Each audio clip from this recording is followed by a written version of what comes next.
It's fall. Yeah, seasons are changing, market's shifting. And just like the seasons are changing, I feel just a slight shift in our local market, but that's normal.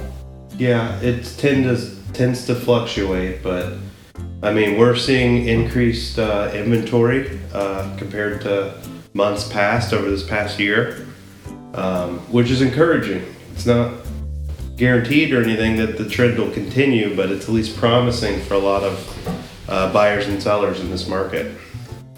So, I mean, there's still quite a few numbers that come on every week, and there's still quite a few listings that sell every week.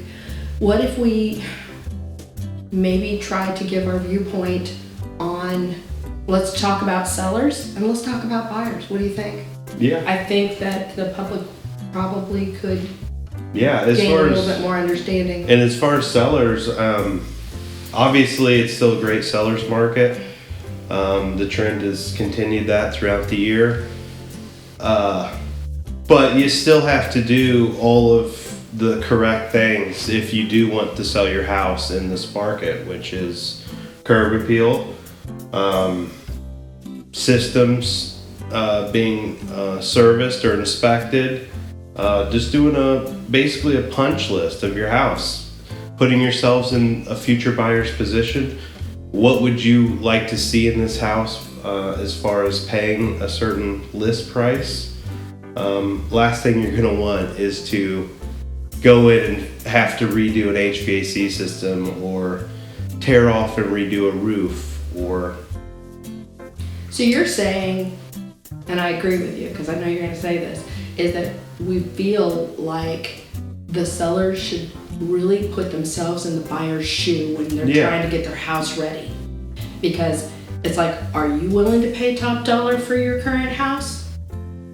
If it is not clean, there is no curb appeal, we've got deferred maintenance and things like that. So if we could just give them some top things to really think about, because the more that you can make your house appealing and in a well-maintained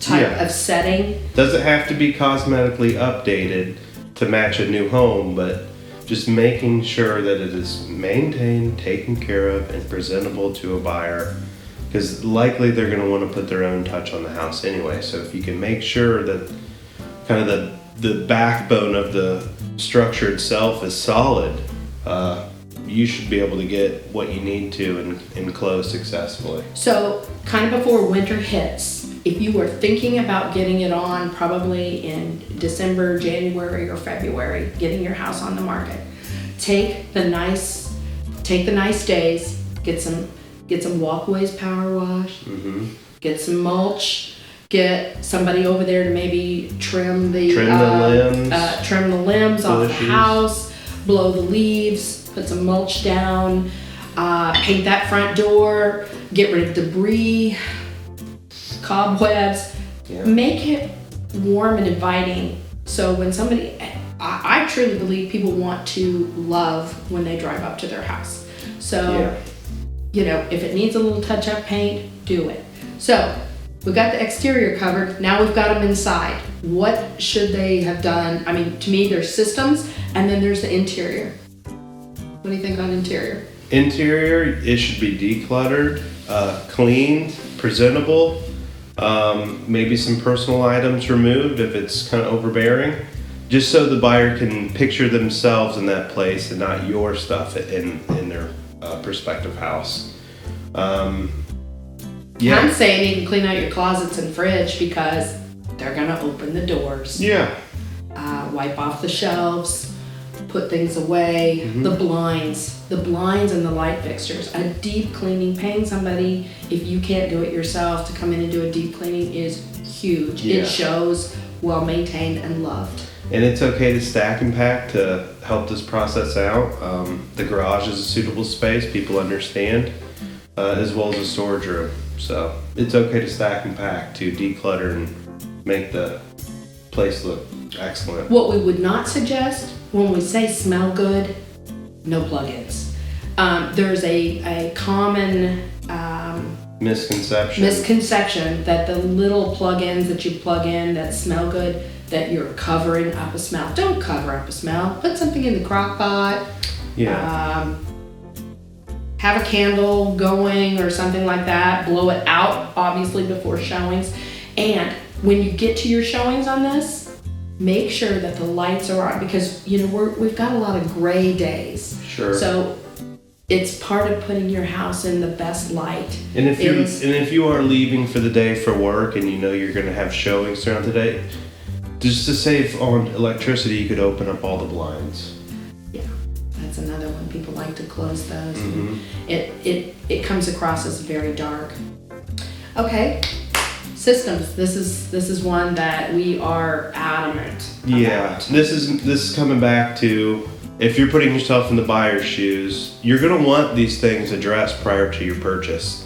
It actually saves them money in the long run by having these, so people don't nickel and dime. It's like, spend the money now to get closer to what you're wanting. Right. Even if it's an older system, having it serviced, having it documented that you serviced it and that it's in working condition can save you in the long run and get you to closing. Like a HVAC, like a heating and cooling, like a clean and checkup, just to make sure everything is operational. Because if it does have some age on it, people are going to be all over the top of you. Yep, they're going to hammer you for exceeded life expectancy, which... And deferred maintenance. Yeah, if it's not broke, don't fix it, Another one is the components of the systems that we're talking about is plumbing, electrical, heating and cooling, your roof, your gutters, your windows, and your the appliances that go with the house. Yeah, because most of these buyers are making their offer based on a visual assessment. So a lot of these things are going to be uncovered in an inspection anyway. So if you kind of have that pre-checklist, you could definitely save a step or two, as well as provide substance to your negotiating power within those inspection periods of time. It'll make your the contingencies click along when you finally do get under contract. It's going to make the inspection period go a lot quicker, and it substantiates what you're receiving as your bottom line. Right. Okay, well, we've talked about that, and now with a little bit more inventory, can we talk about buyers? Yeah, we can shift to buyers. Okay. I think it's a darn good time to buy. A little more inventory, a little more on the market, a few more days on the market, so things aren't quite selling like as soon as the sign is listed or within 24 hours. It's taken sellers a few more days. That doesn't mean that it's not a desirable house. Right. I mean, buyers, it still takes a lot of patience. There's still quite a bit of competition out there, especially for given price ranges. But yeah, it's still, buyers need to make sure that all of their ducks are in a row prior to even viewing a property, because if it is a competitive house, priced right, in a great area, they're still gonna go rather quickly, in our experience. So it's have your pre-qualification ready to go. Make sure your current lease or your current house allows time frame to shift into a purchase offer. So, A, get your financing and your pre-approval kind of locked and loaded. Yeah. B, your time frame. Mm-hmm. And C, if you haven't done this before, you need to probably reach out and figure out the whole overall process and time frames and contingencies within the contract, all the way from inspections to title work to appraisal and your loan conditioning, all the way to closing. It is definitely a huge trust factor when a buyer puts their financial responsibilities out there. Yeah. And align themselves with a competent realtor that can get the things done and all the way to closing. Because our job's typically start from when things go under contract. Yeah, buyers still need to be protected in this market because you just never know what you'll run into as far as a house goes.